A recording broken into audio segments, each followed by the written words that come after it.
Okay, I'm Riley. I'm 24. I'm from Houston, Texas. And honestly, I'm down for any good adventure. I just got scuba dive certified and I'm planning to go to Australia this summer, so I'm super excited about that.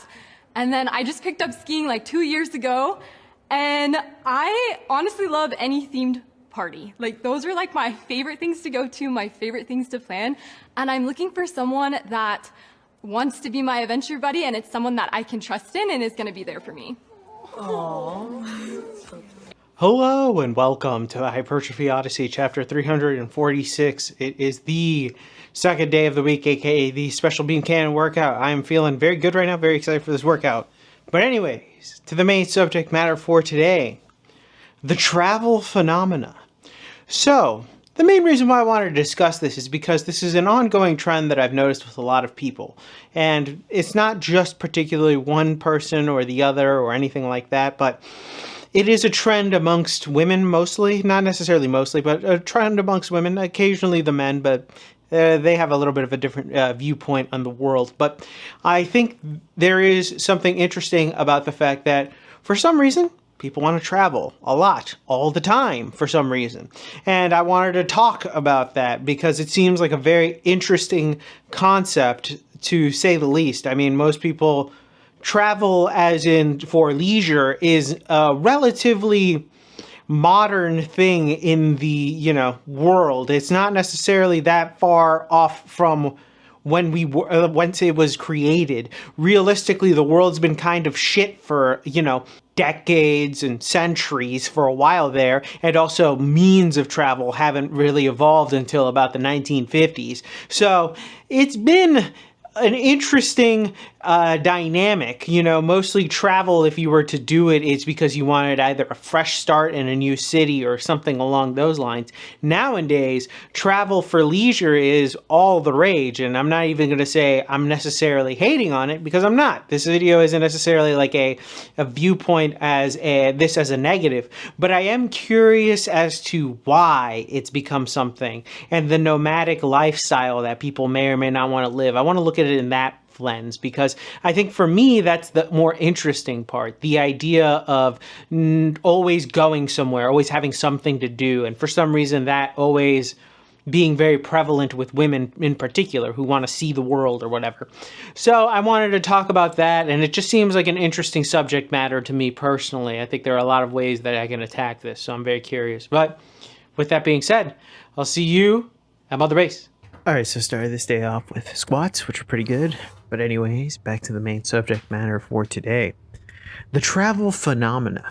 So the main reason why I wanted to discuss this is because this is something that I've noticed quite a bit. I think a lot of people will notice this type of ordeal with a lot of people where all of a sudden they are a person who wants to just keep traveling over and over and over again. Like there is no real rhyme or reason for certain areas to want to go, except for the idea of just to see it. And it's a very interesting thing because it calls into question what would be the modern nomad, the person who has no real home. And the question is, nowadays, why does this exist? Back in the past, before the internet and everything else, traveling wasn't as easy as it is today. Today, people travel for fun, for business, things like that. Back in the day, it was traveling life or death, basically. You either traveled or died on the way there, really. And it wasn't a pick up everything and go unless things were fucking dire. So it is an interesting thing that this has just been a phenomena that comes from a recency thing. It's not like it's even been 100 years since people have been traveling for leisure, really. So this is something that is relatively new. So it makes this phenomena very interesting. I really wonder why people end up becoming these new age nomads where they don't really have a house, or they don't really have a settling point where they have people all over the place that they know and do all these things. It's very interesting to me, mostly because it feels like a lot of the time the people who are doing this are doing it for reasons that don't seem necessarily fully intentional, almost as if they are trying to find something out there in the world, when in reality what they're trying to find is more on an internal battle. But we'll get back to that. this phenomena affects women more often than men. For some reason, there is a world to see out there. And realistically, once you see part of the world, you kind of see in most of the world. We aren't that developed in all different places.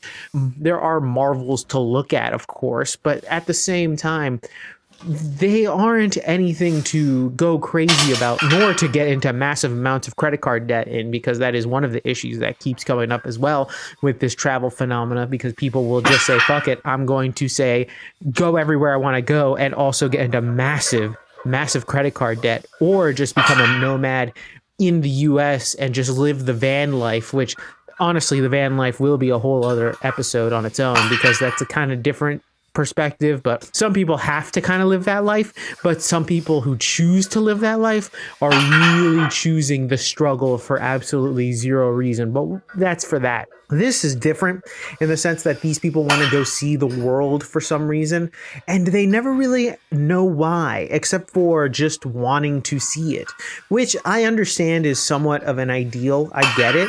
But this isn't the times of Christopher Columbus and those types of people.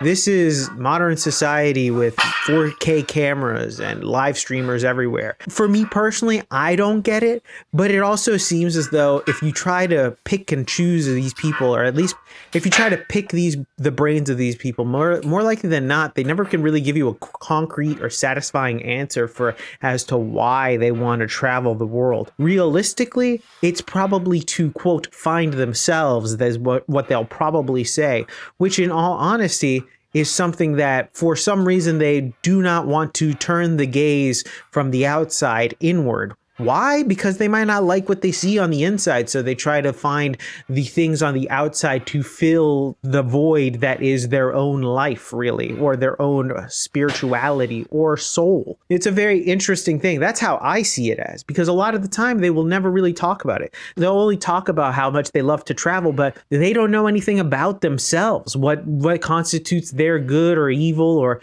what is morality to them, what constitutes their life, their goals, anything like that. It's just very much a place where they can just try to find themselves elsewhere, but the battle is really internally, and then they probably don't realize it until it's way too late and way too much credit card debt, or in many cases they don't even realize it at all. I think for those types of people that are super into the traveling everywhere and not really having a place to call their own, really, question is what's so wrong with staying in a place or just trying to figure out yourself in one spot? What's wrong with that? And we're back. Welcome to the workout debriefing. Exercises not filmed, none. Exercises skipped. We have one, which was the calf raises, because my foot is just not 100% quite yet. But anyways, see this video for why it's not 100%. But anyways, back to the main subject matter at hand, the travel phenomena. So I wanted to talk about this just because this is such a phenomena that I've noticed amongst people, that there is like a weird, like, nomadic way of living life that they want to have, which is a very strange thing to happen. I don't understand it personally, but at the same time, I think there has to be some deeper levels to it, and I think that that's the main thing with it. I think that a lot of people don't really have a home because their home never really felt like a home, if that makes any sense, and thus they want to move on to different places and see different things of the world. But in reality, a lot of the times the other parts of the world that they want to see are cool. Some are cool or whatever. It's all that, but I think it's the yearning for something else to replace what is missing in the world, or at least in their world. And I understand where you would want to go see other things in the world and experience other things, but there are certain limits to it where you got to understand that people will, that's like another almost vice for certain people, where they'll just keep continuously racking up credit card debt or whatever the hell they need to in order to continue funding this weird lifestyle where they just keep traveling nonstop and they never really settle down somewhere. And it's it's an interesting idea, because then you kind of wonder why. Like, what is it about these places? What are these new experiences? Is it like a weird dopamine rush that you could get every time you visit a new place, that you have to keep visiting new places? I mean, after a certain point, you kind of get the same idea of everything. Having been to Asian countries, I can tell you Japan was a very, very, very nice place. And you take it down a couple of bricks and there's Korea. You take it a lot more down bricks and there's India. But it's literally copy and paste the same thing. You could see it over and over again. Sure, I just went to Asia, but that should tell you that Asia is kind of the same everywhere you go. So once you start seeing certain things, you're just seeing it to say that you saw it realistically. And realistically, what does that do? Oh, okay, cool. I don't care. Anyways, what are your thoughts on your childhood? You know what I mean? Like, it's like, it makes it so it's like a shift into something else that doesn't make any sense, that it doesn't necessarily even matter, because they can fulfill whatever weird thing they might have on the inside and never really get to the root cause or the root idea of it in the first place. I think a lot of people end up like, just kind of mismatching themselves into doing something like that because they see the outside world as something that will fulfill them within, when in reality, they can't escape themselves regardless of where they go. And that's a hard reality some people face, but that's kind of a different episode for a different day. But with that being said, tell me what you think in the comment section down below. I'd love to know your thoughts and opinions about this one. I would love to know if you know anybody or have heard of this. Obviously, I think that most people have heard of this scenario happening before, but if you have any thoughts, opinions, stories, or comments, please leave it in the comment section down below. Please like, comment, and subscribe. Please share this video with anybody who may or may not like it. I will be back on tomorrow with a new video. Thank you very much for watching. I really do appreciate it. I will see you in the next one. Keep it heavy. Stay safe out there. Stay cool, and I'll see you in the next one. Peace!